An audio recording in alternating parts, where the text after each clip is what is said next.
And actually, I'm going to shift it a little. Yeah. Whatever. Kathleen Shaw looks like she might be a little blocked. Some stuff.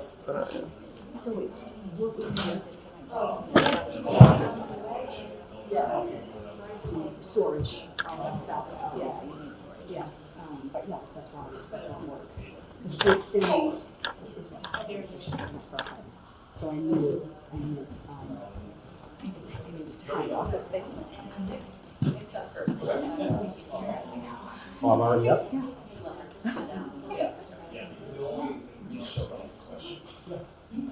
Oh, is, So you have a presentation. oh, is she out?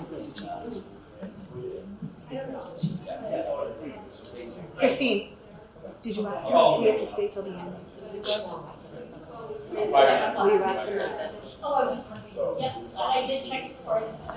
Yeah.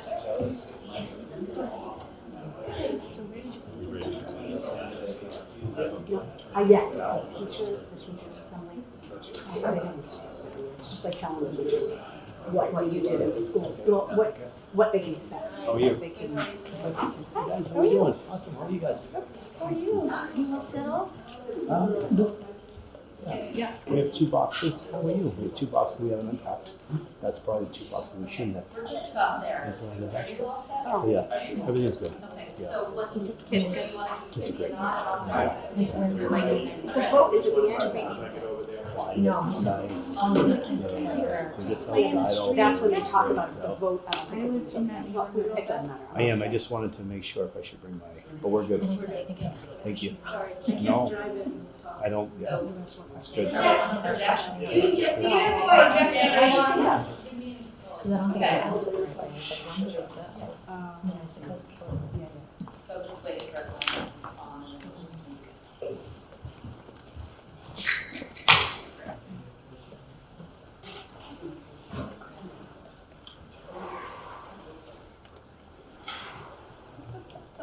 Good evening, everyone. I'm calling the school committee business meeting to order for September 3rd. It is 6:32. We're in NHS library this evening. Ms. Yell, could you call the roll, please? Mia Reardon is absent. Sarah Hall, Here.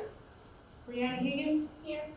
Brian Callahan. Here. Andy Boger. Here. Juliet Walker. Present. Kathleen Shaw. Here. Okay, let's all stand for the pledge of allegiance.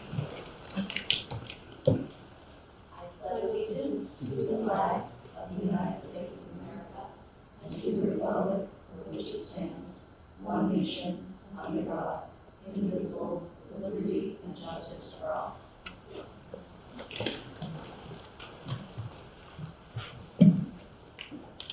Thank you. For public comment, I'm just going to begin with a statement we read every time. Please keep to topics within the school committee's scope of authority. We encourage civility. Be mindful of the fact that this is a public meeting which is being live streamed and recorded for all ages in our community. Please be aware that this is not an opportunity for discussion and you will not receive a response at this time. You will have 2 minutes for your comment. Longer comments can be sent to the school committee via email. And Katie Suchecki, you're up. So Tom made a nice little X on the carpet there. If you stand on the X.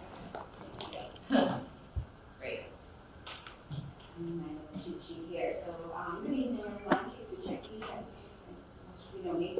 I'm a mother of 4 children, 2 of whom have graduated from Newburyport High School, and one's a junior, and one's a rising 6th grader.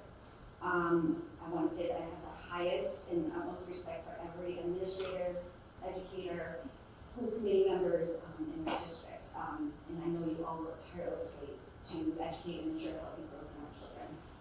I'm the co-founder of the Heads Up, Phones Down campaign. This group was formed in this past spring, as a support group for a number of parents whose children were entering the 6th grade. And these are parents of children who will be getting their children's phones until 9th grade. Having had older children with phones at a relatively young age, I've seen the harm that cell group's mission is to delay smartphone use until 9th grade and to help our district come up with a plan that will remove phones throughout the day with stricter consequences for those who use their phones throughout the day. And this applies to watches and that I'm told is very common at the present time. My next step in this process is to create and distribute an anonymous survey to gather a broad number of opinions. I want to thank you all for implementing the policy that's in place currently 3 years ago, which was definitely one of the first in the district, districts in the city. That is all. Thank you for your time. Thank you. Okay, next we would be introducing our student reps, but unfortunately neither one could make it this evening, so that will have to wait for next time. That means we're ready for you, Mr. Marcos. Awesome.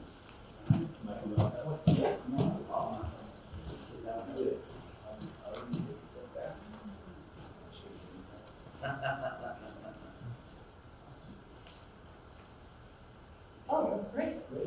Awesome. Well, thanks for having me, everybody. Purpose of tonight is to come to seek approval after discussion review for a potential 7th grade overnight trip to Camp Jewel. So Camp Jewel is located in Colbert, Connecticut.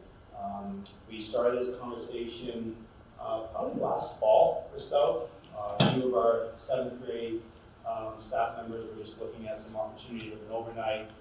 We used to go to Camp Kiev in 6th grade, and we kind of abandoned that trip just for a multitude of reasons prior to COVID. Just the quality of that trip just wasn't what we were looking for anymore. So our 7th grade folks were looking to expand kind of the place-based education a little bit, fits naturally to that 7th grade, so they did a great job of just exploring, and they landed at Camp Jewel. So Camp Jewel is a part of the YMCA.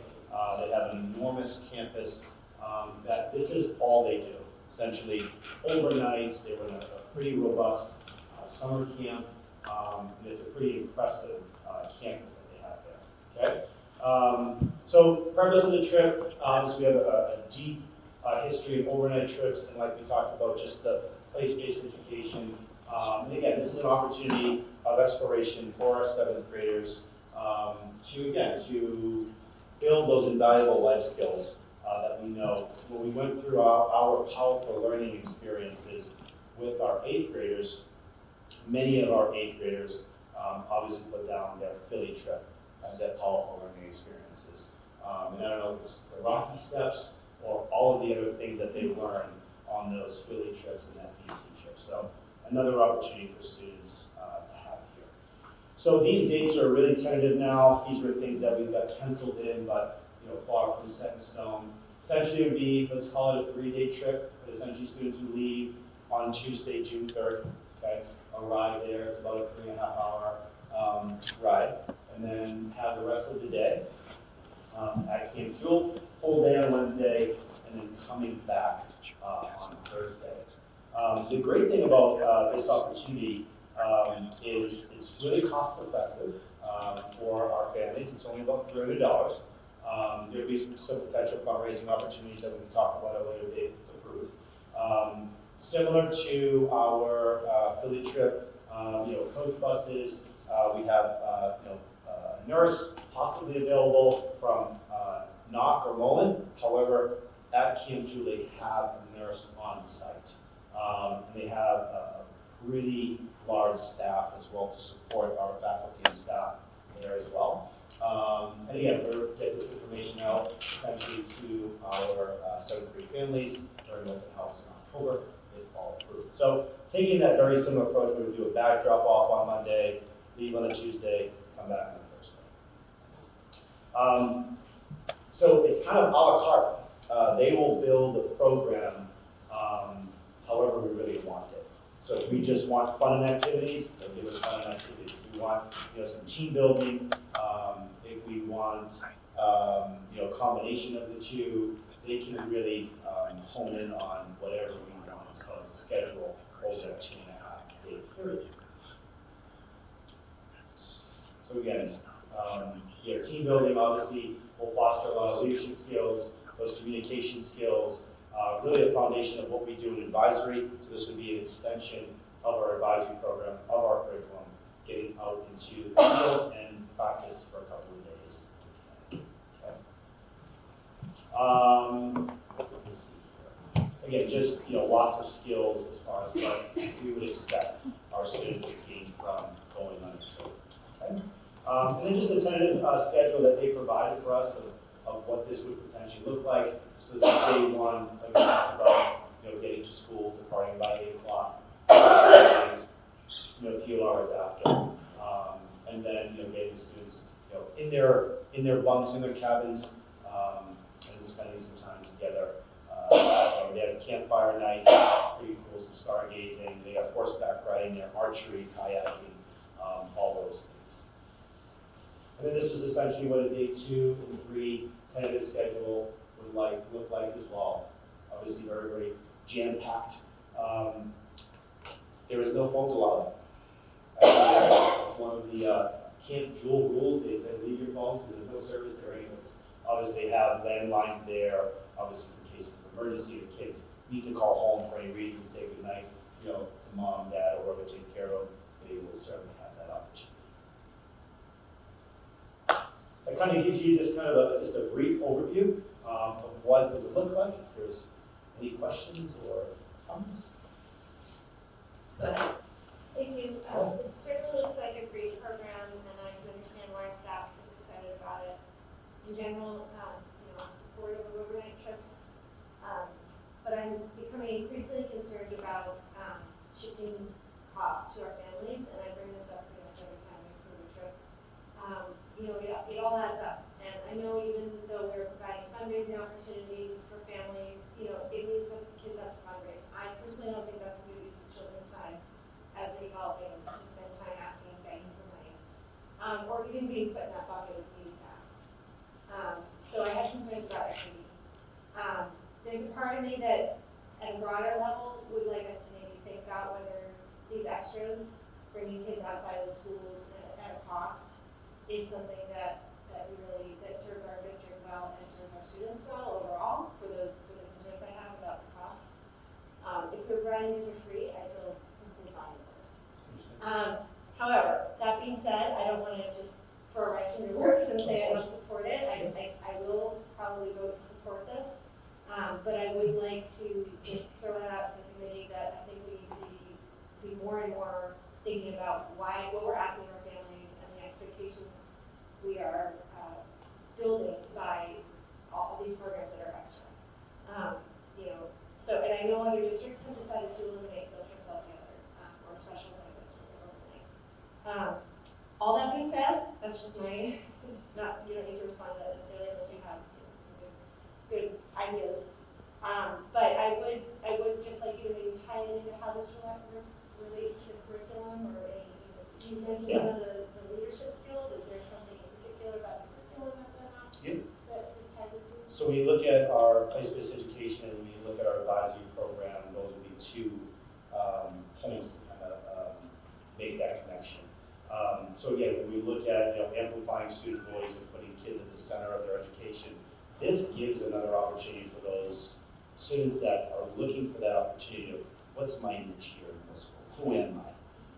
Obviously, some kids will thrive in the classroom. We know that. Some kids will thrive in a certain pathway as they get to the high school. So I think, again, giving that experience for them is an opportunity. But when you look at the 7th grade advisory curriculum in particular, it is a lot of team building.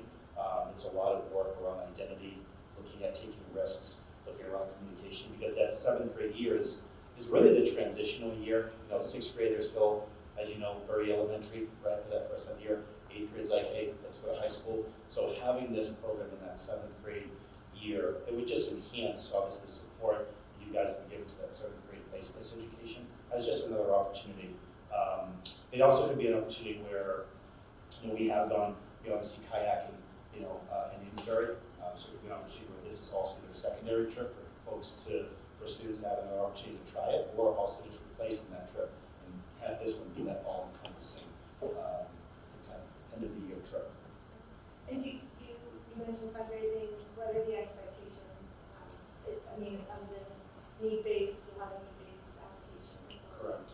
What is the fundraising expectation? Is there an expectation? There's never an expectation, so similar to the 8th grade trips, if families, every dollar that they raise goes directly to their child. We also have other fundraisers that would strictly support many of our families that do need some financial assistance.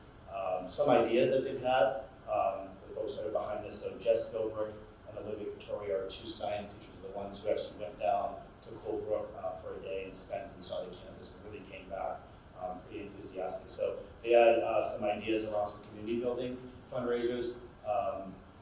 Rather than putting it on the student, particularly to sell, Charleston Chew and wrap and all that fun stuff, was possibly like a faculty student basketball game or a parent, faculty game. I heard back in the day those were pretty exciting and intense, but those would be good opportunities to bring the community together to support.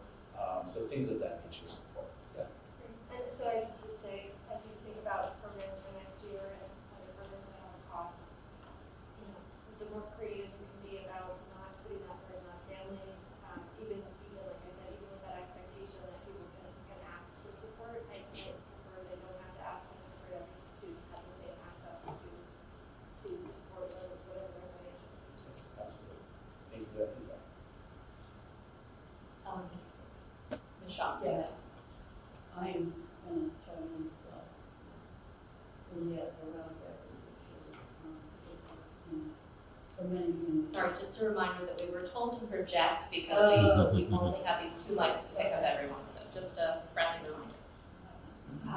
So the equity issue, through income, payments and down.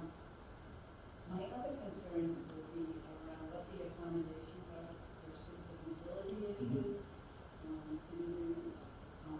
developmental needs. Yeah. Their staff going with them, but what the physical layout. Fully accessible. That was really our biggest question, and that's why having our 2 staff go down there back in May to actually see it in action. When we went down there, there was actually another school visiting there for an event, so it was actually perfect timing for us.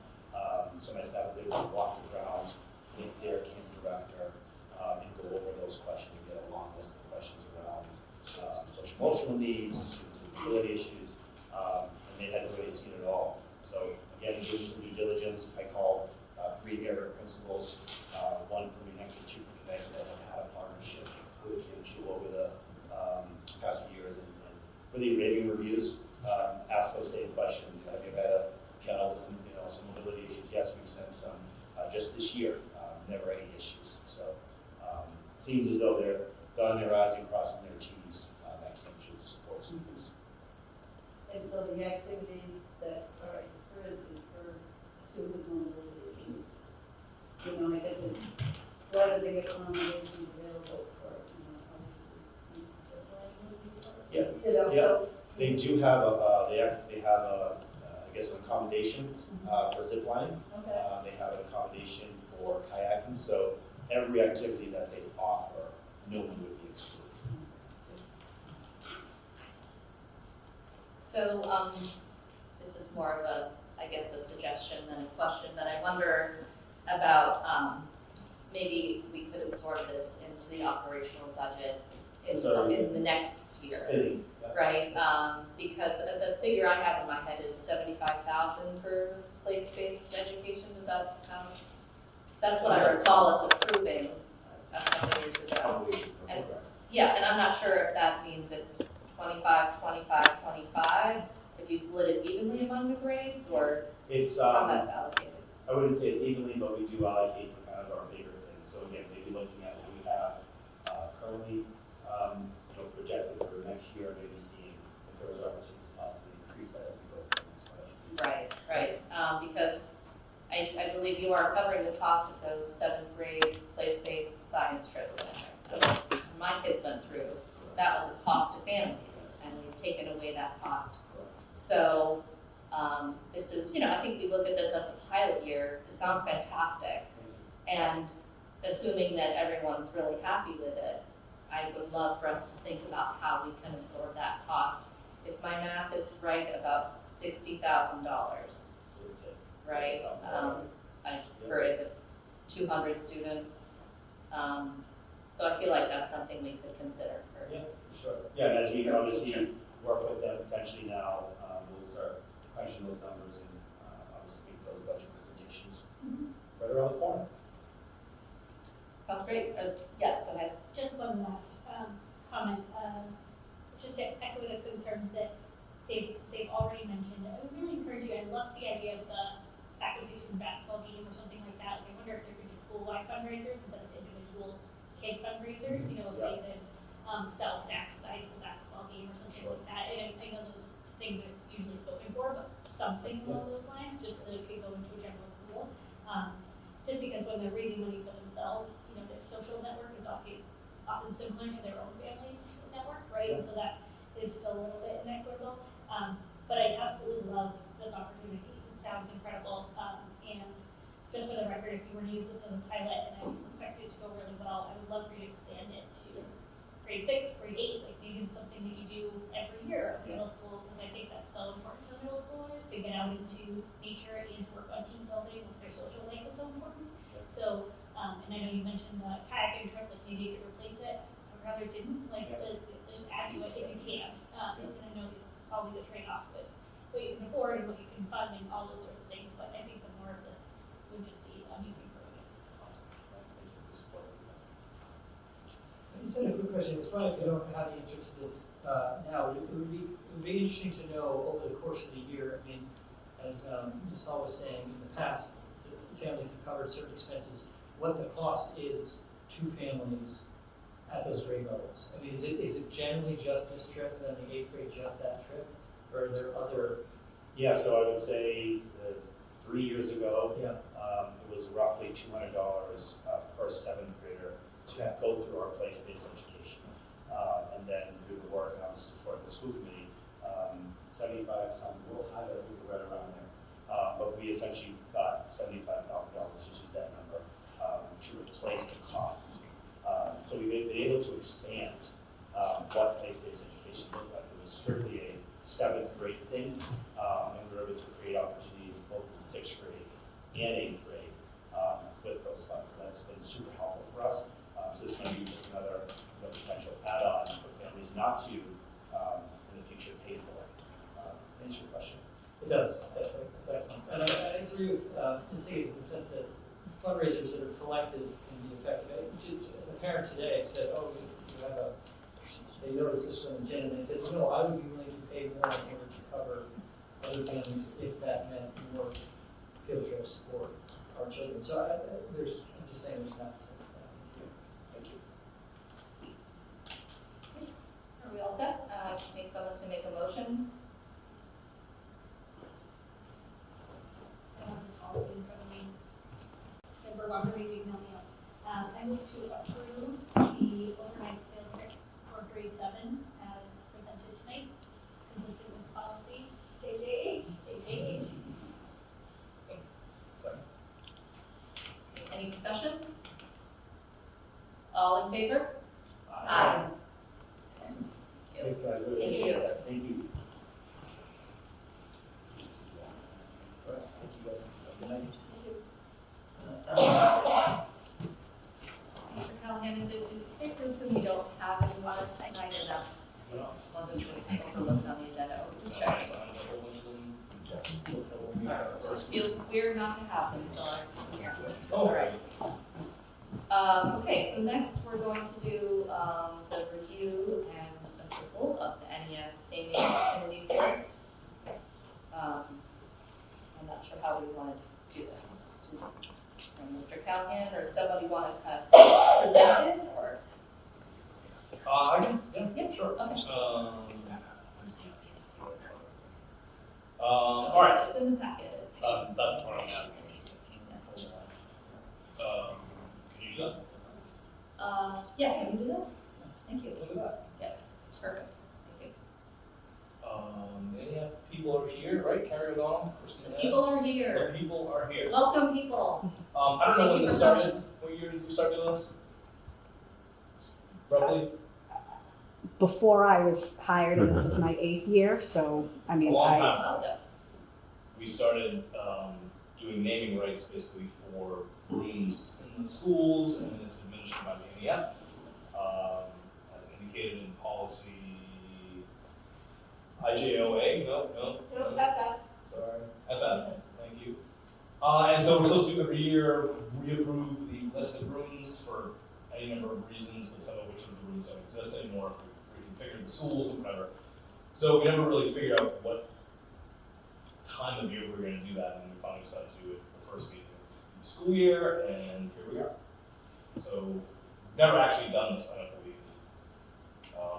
So I guess we just look at it, and I presume everybody read the packet, and if you have any questions about the spaces, you can ask, and the wonderful NEF people can answer.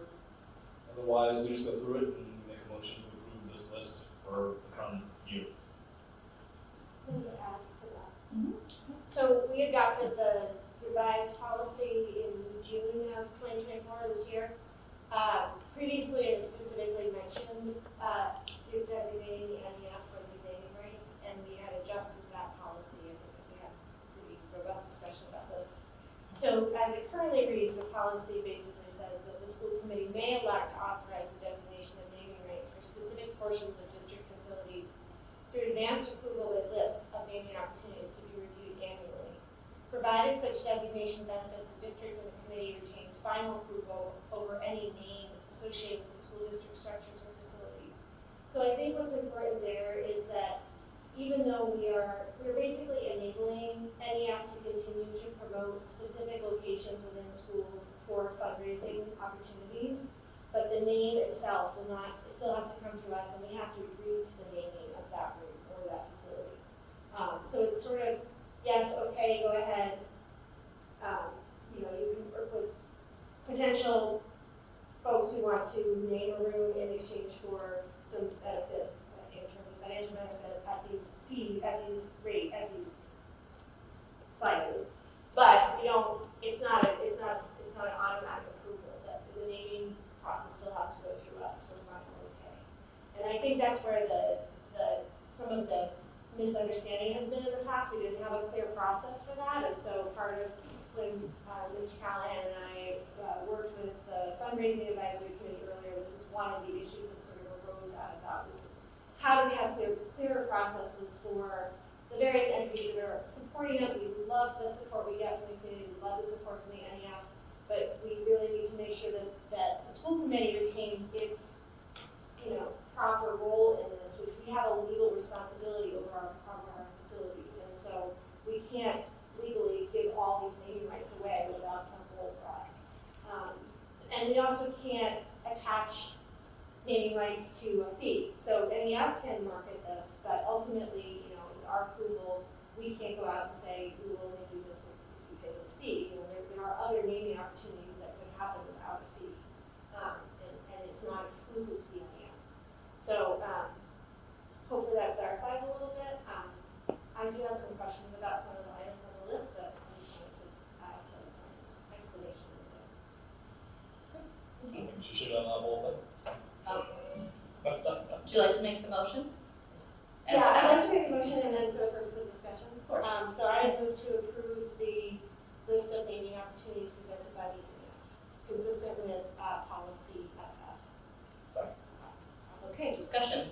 So, and maybe, Carrie, I don't know if this is something you want to answer, but there's some on here that I'm a little bit just, generally I can see, at marketing maybe some of the bigger, sort of special rooms, but there was some on here that just gave me pause, and I don't know what my real hang up is, other than it seems like we're trying to carve out every single space in the facility, which gets a little bit awkward, because I just think sometimes there should be some places that are maybe free of recognition or free of plaques, and for example, I looked at the elevator.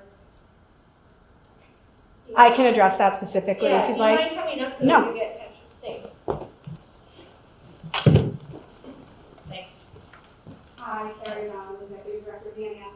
The elevator was specifically placed on there because we had a donor, I think it was 4 or 5 years ago, come to us with a specific request for the elevator. Okay. So that is why that was on there. Okay. Do you have, from the NES perspective, is there, other than the donor request, is there a reason to keep it on there? Do you think there's gonna be a donor with specific interest in like mobility or something So like that? that's the thing, I mean, every single donor that comes to us has their own unique reasons and why they're coming to us, and we never know why.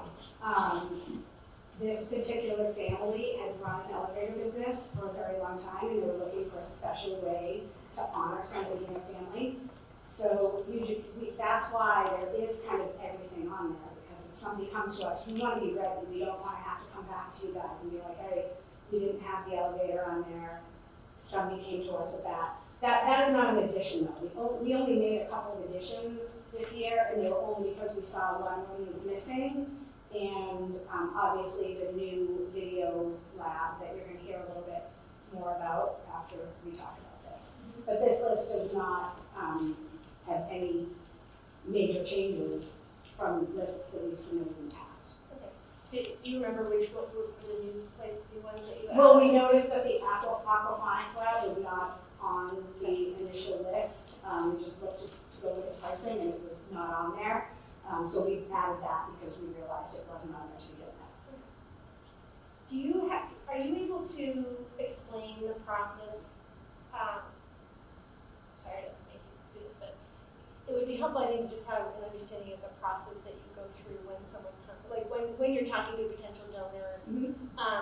Is this one of the ways they can potentially contribute? What is the process you go through to talk to them about? Like, is it appropriate for, is this the right fit for you? Or like, If they come to us with a room naming, we would really only talk about room naming. We Okay. don't want to try to change somebody's mind if they're coming to us and they want to donate. and what is the vetting process if somebody comes to you who you don't know?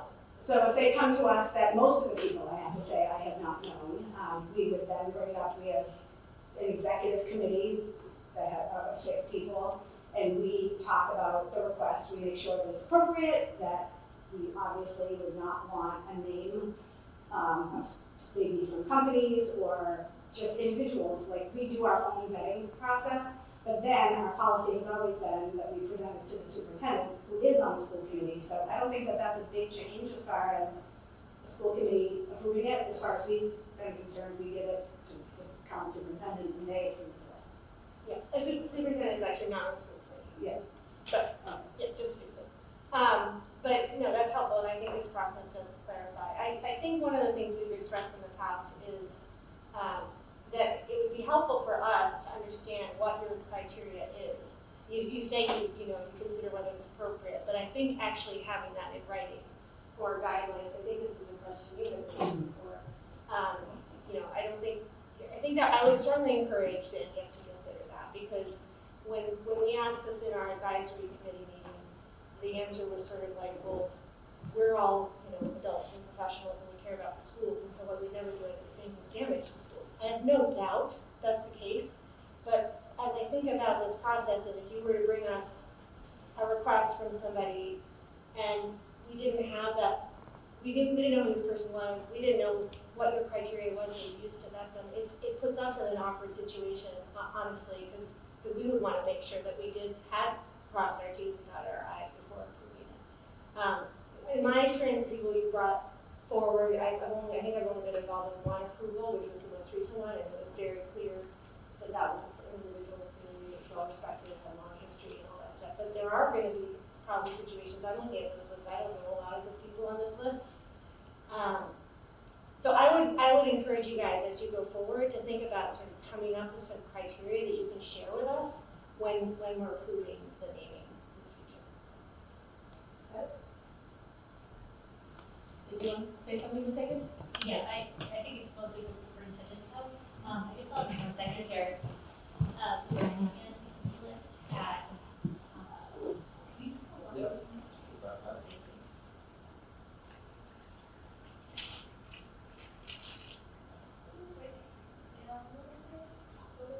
Okay, the pre-K classrooms, and then you have a special ed classroom pre-K and a special ed classroom kinder. I only wonder if that's limiting for the district in any way, if, you were to, a location of classrooms around, and the special ed classroom might be in a different location than it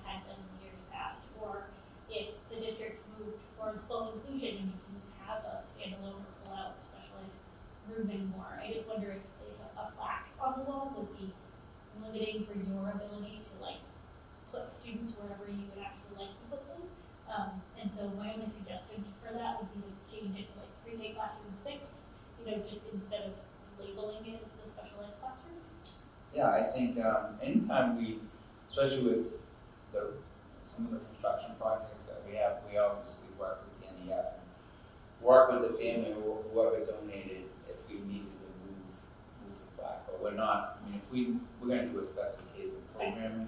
So if we had a remodel or shift a room and there was a plaque there, we could always just move that plaque. Okay, I just wanted to make sure that wasn't like limiting for you, Right. how you wanted to structure the spaces, that's all. No, I appreciate that. No, we have a great working partnership in there, so. There's been a lot of renovation, we're gonna talk about another renovation project, so, those families that have those naming rights or the plaque, we all work together to move them. I have a really good question. Yes, I just we made carry again, I guess. But moving the rooms around reminded me, this used to be the Mac Lab, which unfortunately had capital M and lowercase a and c, capital A and C. But it's Mrs. Ash, right, was named after her. I forget the person, but it was the so-and-so Mac Lab. Now it's nothing.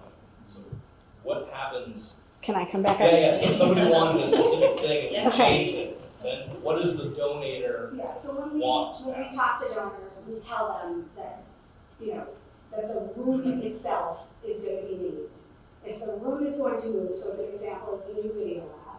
The video lab itself is moving.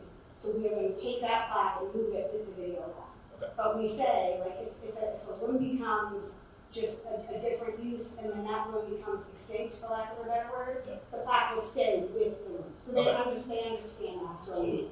And is there a time limit, like $10,000 for the rest of time, or is it 10 years, or do we ever bring that up? We don't have a time limit. Okay. It's just then that the plaque is stayed.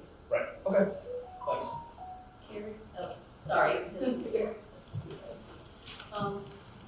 I'm just really curious about sort of the vetting, I mean, in terms of, you say people you know, but there may be people. No, I have not known most of the people. So, just in case. I'd rather not talk about the vetting process publicly, if that's okay, we can talk offline, just at the risk of, talking about any specific donors, for example, and having to talk offline about it, but I'd rather not talk about it. That's okay, but there is a specific process. Yeah, we're. Okay, Yeah, all right. and just to be clear, all we're doing tonight is just approving this list of rooms and associated prices, right? Personally, I have to say, I love that there's tons of rooms on here because it's just casting a wide net, It's not saying that we need to have a plaque on every one of those doors, but you want to try to pique someone's interest. As, I'd love to, donate and have my name on that. You never know if someone's going to get excited about it.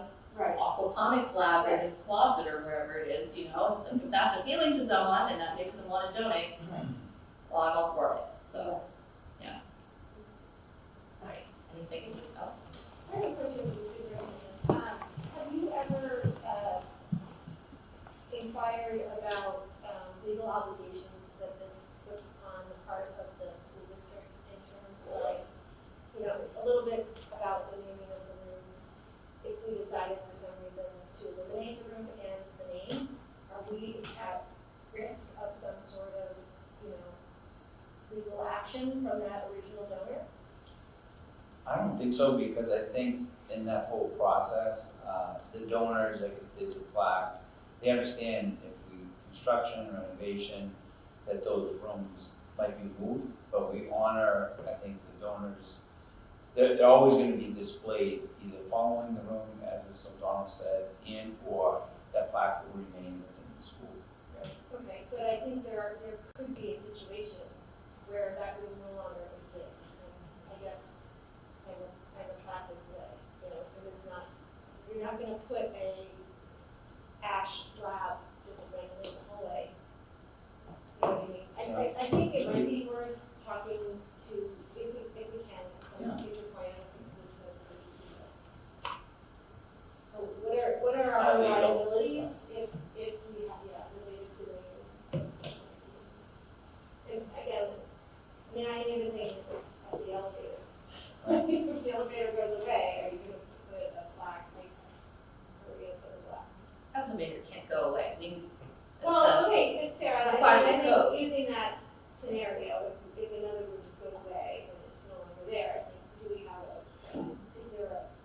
scenario that we can't apply anywhere else, what do we do? And are we liable for Thank you. Yeah. Anyone else? Are we all set? All in favor? Aye. All right, so moving on, we are now going to hear about the NHS Video Lab. All right. Just aim for this. So, this is exciting, but also there's been a lot of work in kind of downsizing. The big project downstairs, where if you recall, I think last spring and winter, we had a architect kind of look at design, reimagine that space downstairs in the high school basement. So there's multiple areas, a big project that obviously the school system couldn't afford at this time, but working with the NEF and looking at piecing together what we could accomplish and what the NEF could donate to support us, we really started to focus in on the schematic design of the media production studio at the high school. The NEF has sponsored a lot of technology throughout the district. We have a podcasting that the NEF sponsored at the middle school. So we're looking to tie in that advanced communications to the high school. So this really, this focus on this production studio was really the focus of, I think, our next project. So working with the architects, Herman and company, they have a schematic design, and I think I've shared this with the school committee last spring. But this cost, so there was two aspects of this, and this is on the first floor in the IDC room, which will actually move into the second floor, part of special education audit. It's a win-win for both, in the sense that we can have inclusive classrooms on the second floor with our special education students, and plus this opened up a space. So the whole project, we have really two sections here. So the first section is the classroom and the renovations in the classroom space here. And then the second project, that we kind of broke these into two projects. But the main focus with the NEF is going to be this video lab. So the media studio and the video lab. The in-kind contributions, and then having James McSweeney as part of our team now in the maintenance. So some of those renovations in the classroom we can do within our own maintenance group. And like buying the furniture is something that we can do and upgrade with that. But the real focus and the technology is really looking at the studio. So part of this schematic design, this is pretty thick right now, but is the media lab is really a lot of the work that we're going to be planning, and we're still working on the draft and the proposals, and still working with the architects. But as you come into this classroom, the media production classroom, there will be a window here, and this whole media lab will be soundproof, state-of-the-art technology, lighting, sound, green room, really like an advanced media production studio for our students. This little section here would be a window, so where 23 is will also be the soundboard. And then it really ties in to a lot of our technology in our CAD classes and sound and production, where students will have a skill set that they can run the studio lab, and then the other skill set for our students will also be in the production side, in the acting, and also like news station, like part of just really enhancing a lot of the work that we have already. So as we go into this aspect, so this was the architectural design. So the classroom piece is really going to be just an upgrade that we can do. This is not going to be the upgrade that you're seeing through the architects and the in the whole full aspect of the project. Working with the NEF, we felt really comfortable, and this is just another look at some of the things that we'll be doing in the classrooms. But what you really like in working with Stephanie Phillips is the furniture where you have stations where students can edit and work together on the technology. The NEF has also purchased a lot of our advanced technology. So we already have those monitors that the NEF has already purchased for the productions, the media productions, which is currently downstairs, and we plan to move those upstairs. And then this is the schematic design, so you can see the studio lighting in the advanced studio, and then you see these two seats here. This is where the soundboard would be located, and then you'd have two students monitoring and running like the studio in the station. In the back, you will also have as we said, a green screen aspect to this. The other thing is working with Stephanie, and if you recall, she's done a lot of professional development throughout the summer and all last year, working with other departments. So the vision we have for this space is as she's teaching, let's say she's teaching class media productions, and these students are now working on different projects. We have this as an open space where other content areas, English teachers, history teachers, their students will be able to access the media production studio like throughout the day. So it's really part of that communications and having the students have the ability to communicate through a variety of venues, and then this would be obviously one of them.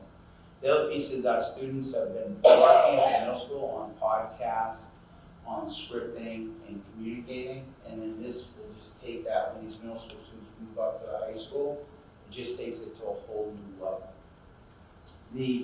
On the outside of the class, the other piece is you'll have interactive boards here, and then we'll open up this window. This is something that James and our maintenance crew can do, this window piece. So the students that are walking by will be able to see a lot of the work that's going on for the other students in the classroom. But obviously in the production studio, that's going to be soundproof and not be interrupted. What we love about the interactive boards is if there's students are working on videos or they've done movies or any type of production, students will be able to interactively, as they're walking to class, be able to see a lot of the work that the students have done. So it's a really interactive, I think it's going to be an interactive space where it's really going to engage the entire school community. So this is right on the main floor as you walk out towards the auditorium. So it's not buried down in the basement. So there's going to be a lot of exposure for our students. And this could not, obviously, could not be done without the support of the NEF with a big donation. And so I obviously want to thank them for that. Right now, we've been working with the architects all summer. We meet every other Wednesday, and we're kind of narrowing down the project on what that's going to look like and what our in-kind contributions are going to be. Right now, it's really been like maintenance and work with our maintenance department and James McSweeney, who brings a lot of experience on building projects. So he's been instrumental in working with the architects and then also the NEF. So this, I plan on hopefully by our next meeting to have more details. The goal is to kind of narrow this down, this project down, and then go out to bid within the next month or two. That's kind of where we're at. That's great. I want to just ask a little bit about the Sure. timeline here. So, obviously there are video classes being offered this semester, and I understand there's a new teacher, right? Yes. Is that correct? Because Ms. Phillips has moved into the theater position, and Correct. so there's a new hire, and New then, hire with extensive background in media and media productions and film stuff. that's what I hear, Yes. good things. Yes. So, Which also ties in for our focus on performing arts and then enhancing arts. so is he currently working still downstairs with the Right existing? now, yep, so right now we have the existing equipment, and I just wanna credit, Stephanie Phillips and that team, because, and through the support of the NDF, they have the advanced equipment. But what they're already producing is amazing. And then for a teacher like Stephanie, to come in with this new technology, and then also the professional development that's already been happening with the other content areas, I just think we're just gonna really elevate these student projects and communication. Great, so are we gonna be able to, transition into this space without any disruption to programming? Yeah, so that's the big challenge for us, and that's why I think as we get closer to the project and timelines and what it's gonna look like, working with James McSweeney, and then also the architects and kind of like positioning dates when some of this work can happen. Typically around Thanksgiving week, right? It's a short week, there's some days there over the winter break. So the goal would be at some point after the new year that this media production lab will be operational. Great, so then there's a goal in place to Goal in place to get have this those courses this being second half offered of the year. for second semester. Right. Perfect. Yes. Any other questions? Yes. I just had a couple of, maybe one clarifying question. I think the first line, you broke it into 2 rooms. 2 rooms. Could you just explain that one again? I wasn't sure Yes. if you're, are you Yeah, finalizing one room but not the other yet, or what was? So the overall project, when we got this schematic design, so the overall project was this entire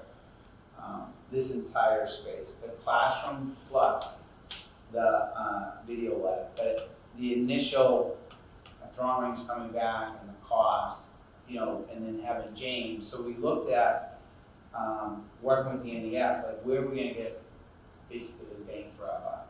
We're not gonna be able to afford this entire, from the classroom into the media lab. So what we shifted was the focus, let's focus on the media lab. Let's put all of our energy and resources into that, at the state-of-the-art media lab. And then working with James McSweeney, our facilities person, feels he can upgrade that classroom, but not to the cost of, a big renovation in So that you say space. anything cut was more from that It's- classroom? Everything we pretty much cut was from that classroom space, and working with James, because James said, we could do this, we can do that. Let's put our funding or the resources, the NAF resources, into more of the technology, the sound, the lighting, all of the state-of-the-art stuff. So that's kind of what our focus is on that studio lab. For us, what really came about that and working with the teachers is the furniture. Having those stations the way they're set up with the different monitors, working with Stephanie is really just going to allow the collaboration, the editing of a lot of the student videos. So we see this as one side is going to be for the work in the classroom, and then the other, as they do their projects, and then they fine tune it going into the studio. So. That's great, thank you so much. And thank Yeah. you to the NEF for this donation, it's a really incredible space. Yeah, we feel, and it ties into a lot of the work over the years that we've already been doing, with the technology upgrade. The other piece it's not even on this, we're also upgrading the music lab at the NOC through the donations of the NEF. So that space has already been renovated with, once again, James McSweeney and the maintenance group. But the technology enhancements coming from the NEF. So we're kind of looking at that continuum as we're talking about communication today for our students that allow them to communicate in various ways. It's It's gonna start at the middle school, start with music, and then this is gonna tie directly into that. So just one more Sure. comment to make. One is this space I think is really incredible for kids to learn sort of the soft skills of communication and how to communicate well as technological skills that I certainly don't have, and this is a really great opportunity for them. And I think it's great exposure for any kid that is able to utilize this space. I also wonder if, and maybe Mr. Wolf, you can think about, as you're building out your pathways and the different pathways that are available at Newburyport High School, is there a pathway that involves this? Like, can we utilize this resource to the best of its ability if there's, a group of students that want to go into media production or, however else might use this type of skill and resource? Can that be either built out into a pathway or dual language dual enrollment programming, or is there some way that they can sort of get a jump start on this is what I want to do for my career by utilizing this space more than I got to use this for a project? Yeah, 100%. And that's the other piece is, with the new hire of our new media person, the career shift, was in that business. He's going to bring a lot of experience to the table. And we're also working, just as we're talking, those digital portfolios for the students. So working on that their freshman year, this will also be part of their personal reflection. As they go through by the senior year, they'll have a digital portfolio of where they were as freshmen to where they are graduating. So a lot of that work will also be saved for every individual student. But yes, we're looking at the pathways. That this would fit into one of the pathways down the road, 100%. I mean, we're excited. I just think, once this is operational, it's really going to be a game changer, I think, for a lot of kids. Can you remind us how long has the podcast space been operational at Knox? Is it 2 years? 2 years? Yeah, 2 years. So that's great because we have kids who have trained and worked in that space and are now at the high school. So that's right, great. and I think when we're looking at the, when we're looking at technology and the vision, I think it's all tying together. So it's not like, one school's doing this, one school's doing that. It's really, I think, working with Lisa Furlong in the tech department along with the NEF, it's kind of a vision of it utilizing advanced technology tied into the portrait of the graduate, tied into the skill set that our kids are going to need for the future. So we're building, I think, at every level, from the NOC, to the high school, to the, music department. So I think all of the technology that we've been buying and purchasing and working with the NEF is a true focus. It's kind of like a mainstream. So by the end of the students, when they graduate, they'll be not only ready for graduation, but all this technology will help enhance their learning too. So yeah, we're excited. Maybe next one I'll present the NUC music lab, because that's going to be up and ready, and Mr. Nickerson's really excited about that. All right, thank you. So next is you again, opening day preparations. All right. So I'll try not to be long-winded, but it was a great day. Thanks for coming, ladies. Thank you. So I just wanted to kind of give a quick summary and overview of a lot of the preparation. Today was our first day with our teachers. It was an amazing day. I'll go through a lot of that, but there's been a lot of work all summer. As soon as when June ends and everyone leaves, the administrators, central office, custodians, maintenance crew, we're getting ready for opening day. So this has been almost 2 months in the works, but today was great. We had Mayor Reardon represent the school committee on behalf of the school committee, welcoming everyone back. Vice Chair Hall was also there, and Mr. Callahan, he said he was there earlier. I think he came. I was there on time. I just didn't come back, and my back started to hurt, so I just did that. Yeah, that's what they all said. Antonelli's on. But we had a great day.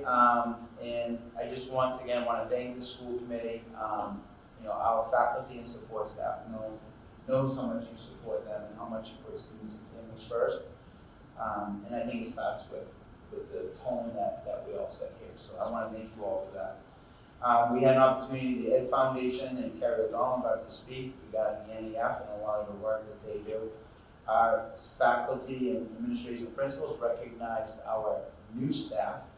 And then what was really nice for us and something that we've started for the faculty members that have been here 30 years or more, we've been recognizing them. And this year, Anne Marie Day, grade 4, Mullen, starts her 30th year. Renee Ames, our librarian, grade 3 teacher at the Bresnahan, was also recognized for the year 30. Susan O'Neill, special education teacher at the Knock, was also recognized. And Donna Thurberge for cafeteria at the Mullen was also recognized, 30 years of service. So it was great for our new teachers coming in, and then we got to, on the other side, recognize our veteran teachers, 30 years of service in Newburyport Public Schools. Pretty amazing. We also had an opportunity to recognize our union presidents. So it's Jess LeBlanc and Bobby Falzone for Aspen. Instructional assistants this year is Sharon Bresnahan, and then our NTA president, John D'Angemi. And then once again, all of our unions, we have a great working relationship with our unions. This is going to be negotiations this year. And we're excited to continue for negotiations, but have another positive experience with that. So they've been instrumental. So I want to highlight quick some of the professional development activities that we've had, and maybe the next meeting, Ms. Rollin can get a little bit more detail if you would like. But we've had over 80 teachers work on curriculum development projects, including development of new courses, team projects, and to dig deeper into the literacy units and advisory lesson planning throughout the summer. We had 4 days of iPad training for NHS staff on topics including iPad as a teaching tool, reteaching all learners, or reaching all learners, and then the iPad as a whiteboard. We've integrated technology in an engaging classroom. 32 teachers attended an in-service workshop taught by our tech integrated team. Teachers were selected a unit to level up with technology. So there was a lot of work throughout the summer of our faculty prepping for this year. Our extended leadership team retreat, we had like 3 days focused together. So the first was the Portrait of a Graduate work. We did multiple iterations of our Portrait of a Graduate. The second day, we were really talking about management and operations, school discipline, investigations. Ms. Gailey did some human resources training, and then Brad also did some special education workshops with the team. And then our last day was school safety and security. Katie Boziolis and Jim Antonelli ran a full day of safety and security. We had our fire chief in, police chief in, and we had a great brainstorming and work session with them. And then I just wanted to highlight some of the school safety upgrades. I can't get obviously into a lot of details, but all of our school safety upgrades were completed this spring and finalized this summer. So we have full upgrades to all of the camera systems, the security systems, and then we also added additional coverage in different areas. We've upgraded our office entry and scanning systems for all visitors throughout the Newburyport Public Schools. And then we've also upgraded our school infrastructure, door locking systems, and talking with Carter, and just, they worked with us on that day, but they said that our school system is probably one of the most advanced systems for security around. So I'm just really pleased with that. And as we said, a lot of the new technology when it comes to safety and security is high quality, and it's gonna be very beneficial if we ever need it. So hopefully not. The other piece that we were talking about during the budget is the telephone upgrade to make sure it's 911 compliant. Once again, want to credit Mike Morse and the tech team. They serviced every single phone in the high school, so we're all in compliance, advanced phone system for emergency calls. So that ties in the NOC, the high school, and the Bresnahan for the phone systems. Also part of the job of our tech team is every classroom is cleaned out, and then the floor is done, and then they have to go into every classroom throughout the district and reconnect all of the technology in there. So that's a long process, but they did it. They also, that SNOC Music Lab upgrade through the NEF, but our tech team was instrumental, and also making sure all of the technology is up to date in wiring and all of that. Hiring at this time, we're in a good spot. We're fully staffed. We are looking for hire some IAs and a couple building subs overall, but the teaching staff is solid throughout the district. For the Knox Middle School, as we know, Katie Parsons was stepping down. Today was her last day, and she was a great addition to our administrative team, but family commitments.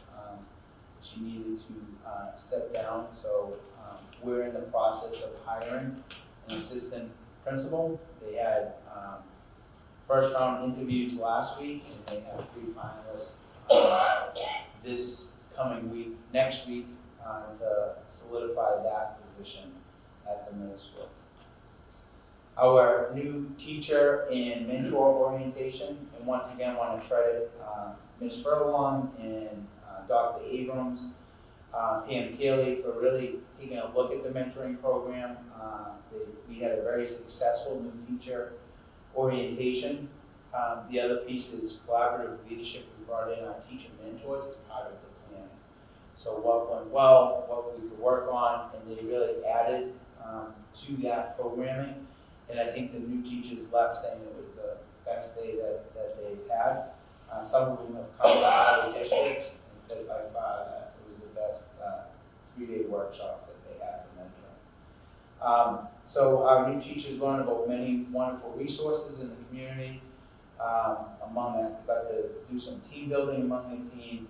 Group went out in vans around the city. So one of the, they did a scavenger hunt around the city, and teacher mentors took the vans in groups, and they had whoever could win. I think there was a couple red lights for me, but that's all right. I'm just kidding. But it was great. So they got to meet the mayor. They went to youth services. They had to find the school resource officer. So it was a great way for our new teachers to get acclimated with the city and driving around. And then the last day we had a harbor boat tour, which was nice, something unique that we've never done before. So that was really a nice aspect of the mentoring program at the end of the 3 days. Last but not least, bus transportation. Bus passes, registrations with coach have been going well. Routes have been determined and are available to view on the district website. Bus passes we handed out today, and parents can also pick up the bus passes tomorrow, Wednesday at central office from 10 a.m. to 1 or 4 to 7. A few parents had questions related to the bus routes and pickup locations, which have been directed to our business manager and coach. I just want to say we're working with coach, and they've been tremendous. I think one of the benefits of coach transportation is a lot of the employees are also from Newburyport, and they're very familiar with our city and different bus stops. So that's been going very well. Tomorrow, more and more parents are coming in. All right. Last but not least, so I just wanted to just say I'm excited to have a wonderful school year. Things are happening, and I think the preparation of work this summer was amazing. Once again, I want to thank our maintenance crew, our custodians, our administrative assistants at every single school throughout the summer, our central office staff, really the people behind the scenes and the backbone of our organization. I just really want to thank them for putting their heart and soul into their jobs and doing what's best for kids. And we want to continue that positivity. As we had today, it was a great day, and people left very happy for the first day. I also want to talk about, for several years, and I think we've been talking about the importance of the tone, I think, of our adult communication. As we begin a new school year, I think it's a good time for us to kind of reset our expectations and revisit our values. Newburyport Public Schools' mission describes us as a community where parents, caregivers, students, and staff practice kindness and perseverance. Through our strategic plan and Port Joppa graduate work, we have reached out to all stakeholders throughout the system to ensure many voices are heard, and we're working to create a culture where every student and staff person can say, I belong here. This work is put into jeopardy when some members of the community use sometimes aggressive tactics or disrespectful language to address their concerns. I think going into this year with a lot of the positive vibes that we had today, it's my expectation or my hope that things will move in a positive direction. You know, as a superintendent, I expect a certain degree of intensity. Correspondence, it's not in the most friendly tone. And I know staff receives all kinds of things like that we want to copy on. I know also that, I would say as public representatives of this body, we can expect that kind of scrutiny and that kind of potentially unhealthy discourse. But I was very dismayed to see it directed at a specific staff person. And I would just, I appreciate your response. I appreciate that you followed up to all the staff as well. And I would just reiterate, as a school committee member, that I would continue to push back on individuals who feel that that's the appropriate way to express their concerns. I think everybody can agree and disagree in an amicable way, and we have to remember that we are setting our children up for success, and by starting off on the wrong foot in the school year is not good for you, and it's not good for your children, and it's just not a healthy way to proceed. So I would hope that all of us can model good behavior for our children and understand that that is the reason that we're all doing this. It's all about the kids. And losing our temper or being disrespectful in an email is, regardless of whether your kids are good, you're doing it. It's not a healthy way to start any situation, and it's not a good start for the kids. So I hope people can talk on that. But I do appreciate that you have been very publicly and within the school expressing your support and that you have people's back. I think that's what to make sure that it's in the school community yesterday. Thank you, Ms. Walker. Yes. Thank you, Ms. Walker. I very much echo your sentiments. I also had a couple of things I wanted to add. I took notes, that's what I see what I wanted to make sure I knew what I wanted to say. But one thing that what I would really like to get across is that for our schools to be excellent places for our children to feel safe and to learn, the teachers also feel safe and learn. Our teachers need to feel safe in the building. They need to feel trusted and supported. They need to be able to try new things. And so if any of us were to try new things at work, being asked to do something new, being told to implement something new, we're going to stumble. And we certainly are not going to do it really well if there's a large degree of scrutiny. There is going to be scrutiny from parents. I understand that. You know, I'm a parent and want what's best for my child. If there's a mistake that happens in class or they tried something and it didn't work, I might be disappointed, sure. But I also know that I need to support teachers and give them the trust that they need and the principals the trust they need to hold teachers accountable, to try things, to fail, try them again, to get better at it, and to constantly improve into a better version of themselves. And they can't do that if they're living in an environment of fear or working conditions of fear. So we need to model that as a school committee. You know, we will have a cell phone discussion this year. I understand that might be divisive.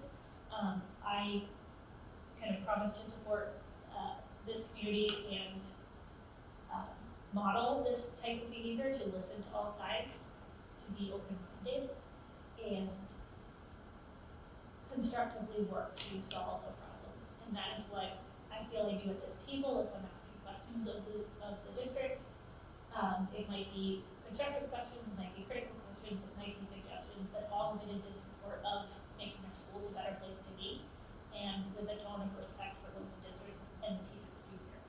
So, again, if we just want to respect people, model that dialogue, and give our professionals the support and trust that they need to be able to do their jobs well and to learn how to do their jobs well.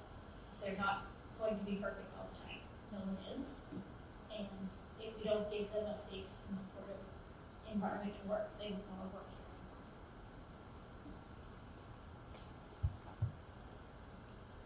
Okay, is it all right if we move on to subcommittee updates?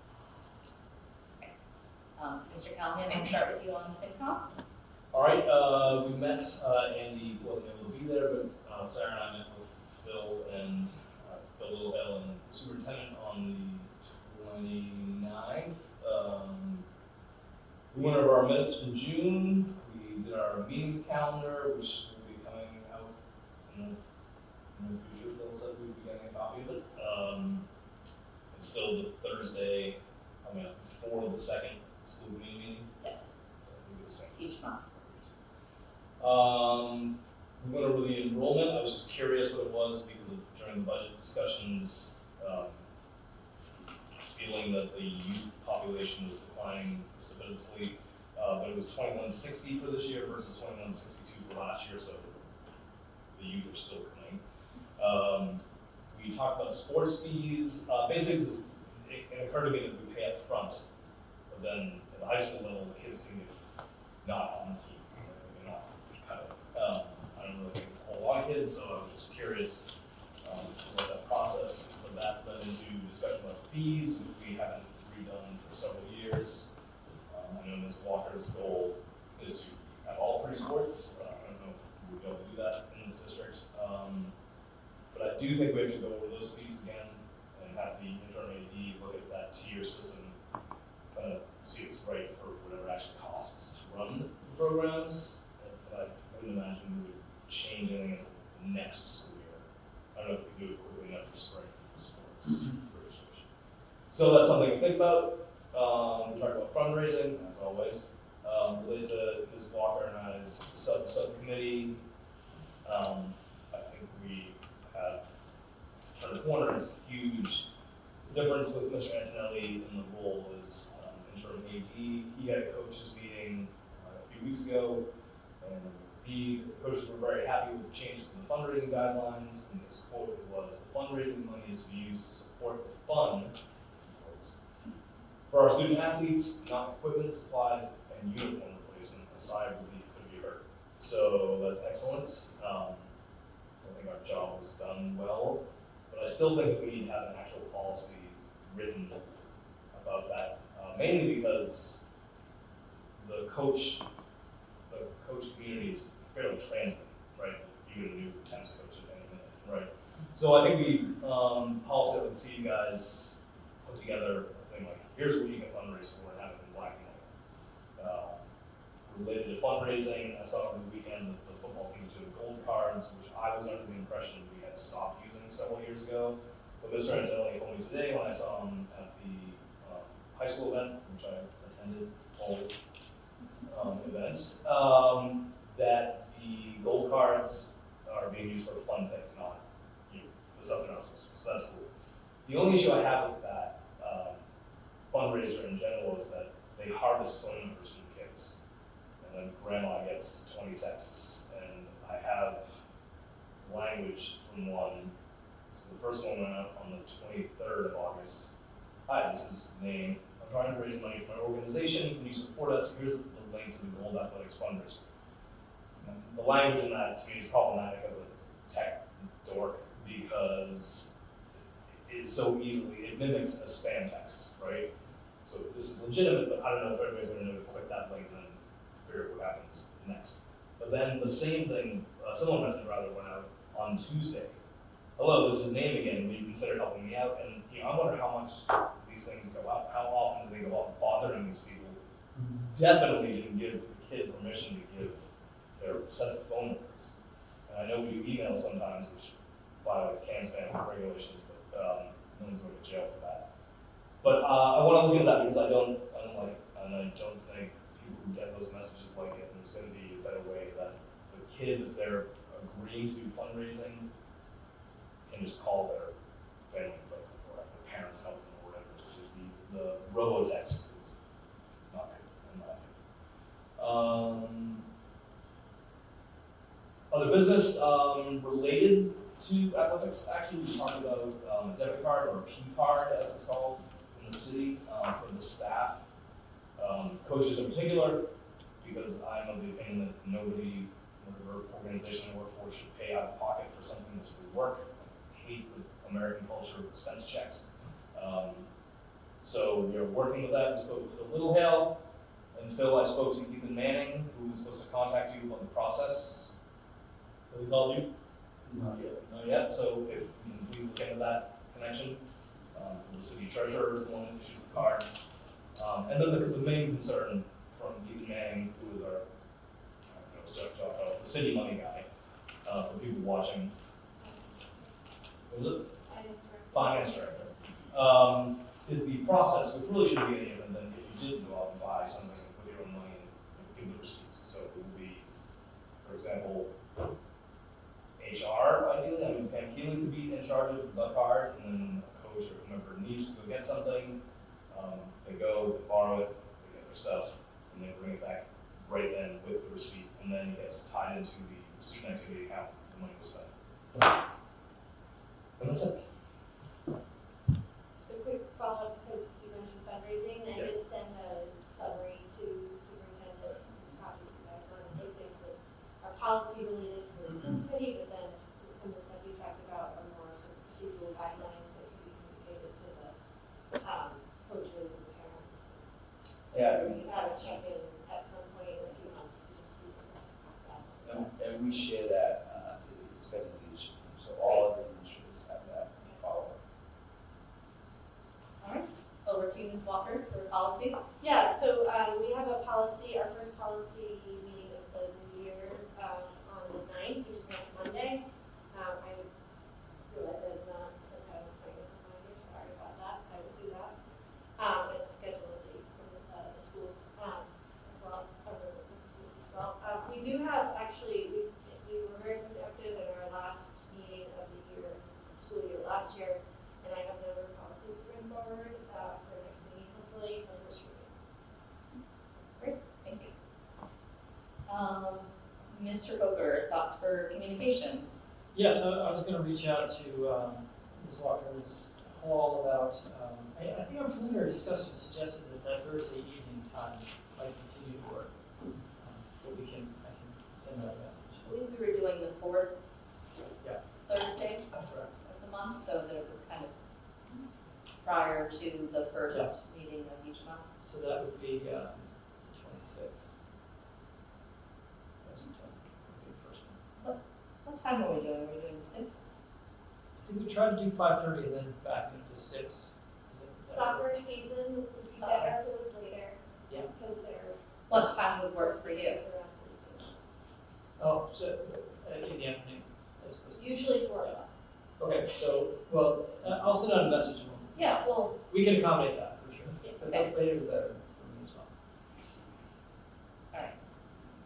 So we'll try to stick with that fourth Thursday and be in touch about the time. Yes? Okay, Soccer's very important. fair enough. Okay, any new business? Yes, go ahead and say it. Thank you. I have 2 things. One, I'm going to bring up for myself as well as on behalf of the mayor who will be here tonight for the, to kind of kick off the cell phone policy discussion. Looking for surveys that could be distributed to faculty and students, asking for their perceptions of cell phone use in the schools. I know I brought this up last spring. I don't know if we've already started that or if that could be just expanded this fall. But we anticipate that this conversation will happen throughout the course of the year. But I want to start early to leave open the possibility of piloting any kind of new policy, maybe in the second year or the spring semester or whatever that might be. I'm not advocating for that necessarily. I just want to start early so we can look at the possibility of a pilot season this school year before anything permanently in place or not. And then the second item, sorry, I'm lost there. Can I ask, we keep referring to a policy that was adopted 2 years ago, is that? There's no policy. There's no policy for Just this the individual handbook. school. Just the yeah, individual school handbook schools policies. guidelines. Yes. There was not a vote, there was a discussion, and we chose not to bring anything forward for a vote, but to just say, superintendent, have your principals make rules. Got it. And then we just, that's, So there maybe, was no policy. maybe go forward, just being clear, because there is no, we actually waited on bringing forward a new cell phone broad media as part of our audit process for the policies, because we knew that the NAC was developing one. I'm happy to share that, I think they have developed it, but I don't know if it's going to be permanent specifically for this. So I think when we go, as we go forward, just make sure we're being clear that this is like building level policy, not just different products. The second piece that I just wanted to bring up is after-school programming. We received 2 emails, possibly more, I think at least 2 emails earlier today and this week regarding the lack of after-school programming in 4th and 5th grades and how that's really detrimental to families. Completely understand the barriers to that. It's really hard to find after-school care for kids all over the place. I'm just hoping that we can kind of put our heads together as a school committee, as a district, as a city. It can't only be on youth services, of course, but how do we sort of work to mitigate that problem? Is there any ways of providing stipends for some staff that might want to stay after school and just have an open gym period? Is there a bus? Can we find a bus from the Mullen to the Boys and Girls Club in Salisbury after school? I don't know what the uptake of that would be or how expensive it would be, but I just want to kind of problem solve for those. That I think that is a big challenge, and I've heard from a lot of parents that those kids are still very young to get home that early and maybe not have supervision and then not have the option of high schoolers to watch them. I thought there was a bus to the Boys and Girls Club in Salisbury. I think they run a bus. Yeah, because I know a family that uses that. I think thought that's. the emails basically a bus from charter school to there. Oh. Well, I mean, the charter school is across the street from Mullen. Maybe the kids have to cross at the crosswalk to get to the bus. Can we Yeah, just we'll look look into into it, that? sure. The charter stops, actually. Can I ask a historical question? In the past, has there been after-school programming for the 4th and 5th graders? I mean, it seems like this comes up, and it's totally understandable that nobody would sort of worry about it until it affected them. I don't think so. No, there was. It was specifically for them? I can So it was before and anyone please correct me if I'm wrong, but before we changed the start times, we had K through 5 on the same schedule, and there was aftercare at Bresnahan for 4th and 5th graders who were bussed over. Run by the Y. Run by the Y. It's run Run by the Y. Well, yes, but in the space, Right. but from my understanding, when the start time shifted, that was no longer possible. We don't have Mullen on the same schedule as Bresnahan. So that's. Yeah, I think it'd be helpful to get clear answers from the people who run the programs and not guess why things were not running. But I did see the email that Boys and Girls Club does run a bus from the not Mullen. Thank you. But I think if these are questions we have for program organizers, it would be good to hear from them what the parameters are and the reasons are. Yeah, we can definitely look into that. I think one of the ones, but one of the parents too. Yeah, I saw that, right, I saw the emails back and forth, and so, understand there's surveys potentially of families and what the need and the demand for this is, and then there's also, you can also get in a tough spot if you're asking families, what would you like, knowing that you can't provide it, right? Why would you ask that, and then you get families disappointed, so you have that tension for sure, but I wonder if there's a way to put out that survey saying, we're not right now anticipating being able to change any programming for this year, but we want to get a better sense of the demand and the need for this so that we can look into solutions for the future. Maybe we can mark that balance and just see what we can do for.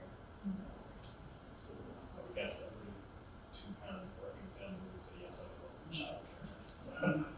And since the beginning of being too expensive to live, having both parents working. Right. I think the two issues, I mean, historically, I'm going back a few years, but, you know, it would be that the Y was running it at the birth.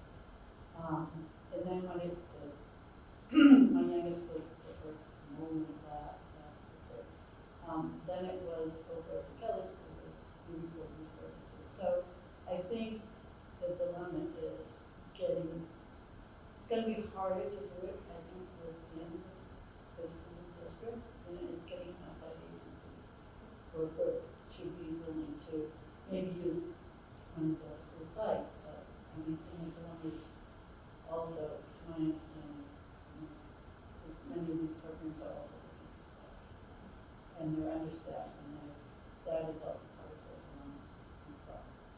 Yeah, but we'll take a look and see what we have in place. And I know the late start, you know, part of that too is the students that weren't accessing the after-school program. So the moment students would be sitting on the buses waiting for the president to be dismissed. So, you know, parents, and got, you know, if it was like 95 degrees out, you have kids on a bus for 20, 25 minutes.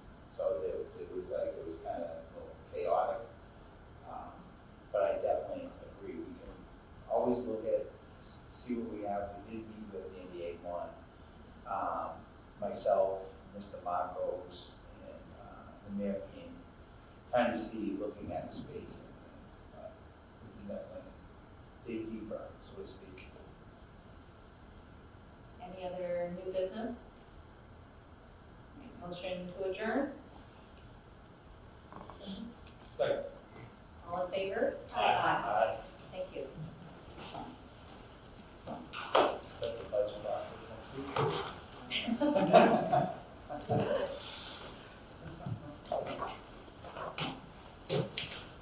Thank you all very much.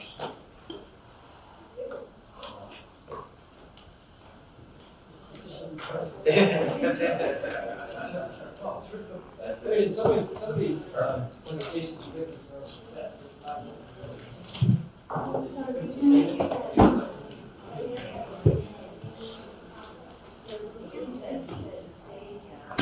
Well, part, you know, Yeah, they have. part of the problem is, And I'll follow up.